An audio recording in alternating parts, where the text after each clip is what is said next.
यह आदमी धीरे धीरे ज़ॉम्बी में बदल रहा था, लेकिन उसकी बेटी सिर्फ 3 महीने की थी। वह खुद को चाकू से खत्म करना चाहता था, मगर जैसे ही उसने अपनी बेटी को देखा, उसका दिल नहीं माना। उसने अपनी घड़ी पर 48 घंटे का टाइमर सेट कर दिया। इसका मतलब था कि उसके पास सिर्फ 48 घंटे थे, ताकि वह किसी ऐसे इंसान को ढूंढ सके जो उसकी बेटी की देखभाल कर सके। रास्ते में बच्ची बार बार रो रही थी। उसे पता था कि वह अपनी माँ को याद कर रही है। उसने अपनी पत्नी का परफ्यूम निकाला और बच्ची के चेहरे के पास छिड़क दिया। हैरानी की बात यह थी कि बच्ची तुरंत चुप हो गई, क्योंकि उसे अपनी माँ की खुशबू मिली। सफर में एंडी की मुलाकात एक लड़की से हुई। वह भी अपने परिवार को खोज रही थी। थोड़ी देर बाद उन्हें एक कैंपर वैन मिली। उसके अंदर बहुत सारा खाना रखा था, लेकिन तभी उन्होंने देखा कि एक आदमी कब्र खोद रहा है। एंडी ने उससे कहा कि क्या वह बच्ची की देखभाल कर सकता है। उस आदमी ने मना कर दिया, क्योंकि उसे भी काट लिया गया था। एंडी ने उसकी मजबूरी समझ ली। फिर गोलियों की आवाज आई और उन्हें वहाँ से निकलना पड़ा। आगे चलकर उनकी राहें फिर से मिली। एंडी ने एक बंदूक उठाई। वह सोच में पड़ा था कि क्या करे। तभी बच्ची ने पहली बार बोलकर उसे पापा कहा। एंडी का दिल पिघल गया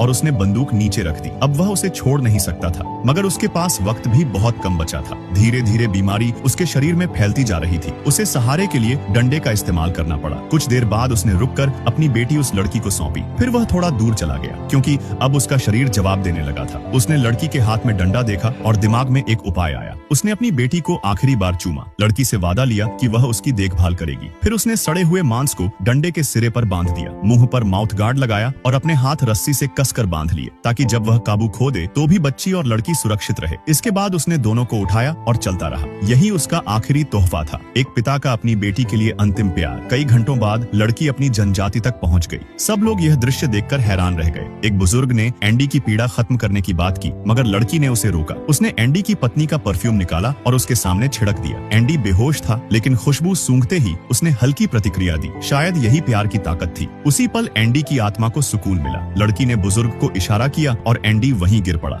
उसका सफर पूरा हो चुका था। कुछ देर बाद वे सब कैंप में लौट आए। बच्ची को देखकर हर कोई खुश हो गया। तभी किसी ने उसके पेट पर ध्यान दिया। एक औरत ने उसका कपड़ा उठाया तो उसमें थैंक्स लिखा हुआ दिखा। सबकी आंखें भर आईं। शायद यही एक पिता का असली प्यार होता है।